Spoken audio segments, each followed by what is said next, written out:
याला पुन्हा एकदा 7 दिवसांची पोलीस कोठडी देण्यात आलेली. आता एक क्षणाची महत्त्वाची ब्रेकिंग न्यूज आपण बघतोय. वाल्मिक कराड याच्या भोवतीच्या समस्या वाढताना दिसतायत. पुन्हा एकदा त्याचा पाय खोलात गेला असं आपण म्हणूया.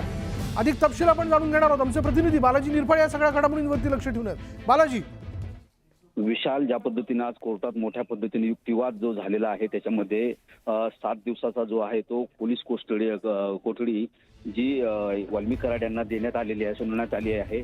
ज्या SITच्या अधिकाऱ्यांनी ज्या पद्धतीने युक्तिवाद केला होता की जे CDR असेल किंवा याच्यातले कॉन्टॅक्ट असतील किंवा ज्या पद्धतीने वाल्मिक कराड याचा या सगळ्या गुन्ह्याशी कसा संबंध आहे, त्याला मोका का व कशासाठी लावला याचं प्रामुख्यानं SITच्या अधिकाऱ्यांकडनं सांगण्यात आलं.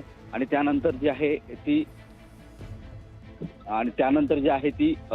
जी युक्तिवाद पूर्ण झाला त्याला विरोधी पक्षाच्या वकिलांनी फिर्यादी पक्षाच्या वकिलांनी त्याला जोरदार विरोध केला. मात्र जो आहे तो 10 दिवसाचं मागितण्यात आली होती, मात्र 7 दिवसाची जी आहे ती पोलीस कस्टडी जी कोर्टाकडून देण्यात आल्याचं आपल्याला समजतं. विशाल, यामध्ये जर आपण पाहिलं वाल्मिक कायदेशीर बालाजी जर आपण विचार केला तर कायदेशीरदृष्ट्या मकोका जो आहे तो वाल्मिक कराडवरती लावण्यात आलेला आहे. 7 दिवसांची पोलीस कोठडी ही नेमकी कोणाच्या बाबतीत असेल? म्हणजे SITने देखील पुढील तपासाकरता त्याची मागणी केलेली. SITच्या ताब्यात वाल्मिक कराड आहे, पण आता CID देखील काही मुद्द्यांना घेऊन तपास करण्याकरता त्याची मागणी करत आहे कस्टडीची.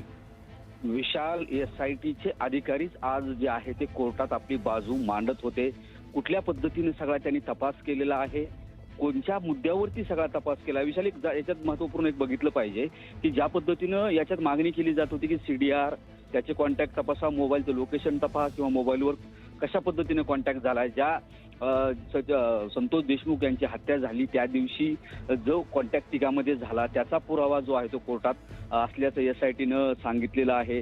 तसंच या दरम्यान यांना संतोष देशमुखची हत्या जी आहे ती खंडणी प्रकरणावरूनच झाली आहे याचं देखील त्यांनी सांगितलेलं आहे. आणि एवढंच नाही तर याचा जो CDR आहे ते देखील आपल्याकडे असल्याचं जे महत्वपूर्ण जी माहिती आहे ती SITच्या अधिकाऱ्यांनी न्यायालयाला दिली.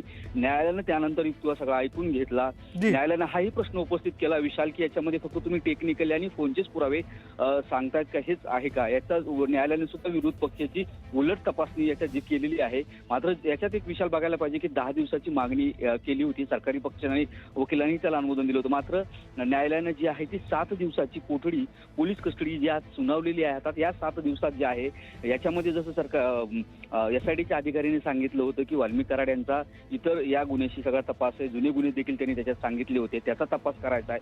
इतर आरोपीबाबत त्यांनी यांचे कॉन्टॅक्ट असले किंवा आता जो कृष्णा याच्यातला जो मुख्य आरोपी आणखी एक फरार आहे त्याचा याच्याशी संपर्क झालाय का, त्याला याच्यात पळून जाण्यास त्यांनी मदत केली का, हे देखील तपासाचा आहे. अनेक बाबीचा जो आहे तो. पण बालाजी, यातला सगळ्यात महत्त्वाचा मुद्दा वाल्मिक कराडवरती मकोका लावण्यात आला आहे का? म्हणजे तो ऍक्सेप्ट करण्यात आलाय का कोर्टाच्या वतीनं?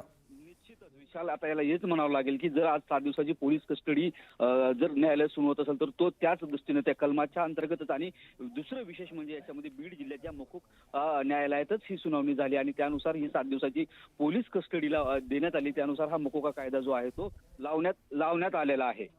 विशाल, म्हणजेच बालाजी, या सगळ्याच्यात आपण जर पाहिलं तर 7 दिवसांची पोलीस कोठडी म्हणजे त्यानंतर ही म्हणजे मकोका म्हणल्यानंतर जामीन हा नाहीच असं निश्चित झालंय. निश्चितच विशाल, आता ह्याच्यामध्ये जामीन ज्या मकोकाचे जे कायदे आहेत त्यानुसार ज्या तरतुदी आहेत त्याच्यामध्ये जामीन नाहीये. मात्र आता 7 दिवसाची पोलीस कोठडी आणि 7 दिवसाच्या पोलीस कोठडीमध्ये जे आहे ते वाल्मिक कराड यांची तपासणी जी आहे ती SITचे अधिकारी वेगवेगळ्या पद्धतीने करतील, वेगवेगळ्या अँगलनं करतील. ज्या पद्धतीचे सगळे मुद्दे SITच्या अधिकाऱ्यांनी कोर्टामध्ये मांडले होते त्यानुसार ज्या. बालाजी, मी तुला थांबवतोय. आपले सहकारी विशाल माने देखील आपल्या बरोबर आहेत. रवी जयस्वाल यांच्याकडे जाऊयात, आमचे प्रतिनिधी जालन्याचे, कारण त्यांच्याबरोबर जरांगे पाटील आहेत. रवी,